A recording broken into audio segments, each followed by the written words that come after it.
Баткенде чегара жаңжалынын чыгымы 3 миллион сомго жетти.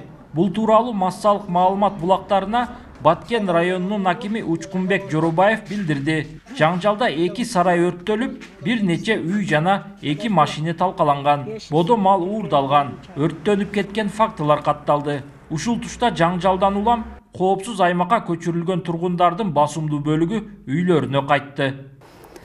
Азыр дагы ошол убакта анча байкабапмын, азыр эми неме болуп жатам да, майда калтырак басып. Анан ошентип эле анан атып чыктык. Ушул ортого бир жакыныраак жерге түштү да, бул жерге түшкүчө болуп эле анан балдар ыйлап жиберди, анан эле ушундан нары чыгып кеттик. Эми ким каяка барарыбыздан билбей эле шок болуп калдык окшойт. Балдар жетелеп эле анан качып чыктык. Качып чыксак анан көчөдө элдер бар экен, эми элдин дүүдү менен бери кел десе ошол жака карап көптөгөн үй бүлөлөр менен ачык бөртөрүсүндө качтык да. Биз чыккандан кийин эле катуу жарылуу болду. Эми ошол убакта түштүбү бул жерге билбейм. Биз ушул чыккандан кийин түшкөн экен да. Эми эмне зыян болду эжеке бул түшкөндөн кийин? Зыян эле ушул бияктарды тытыптыр, анан бул машинанын айнектерин талкалаптыр.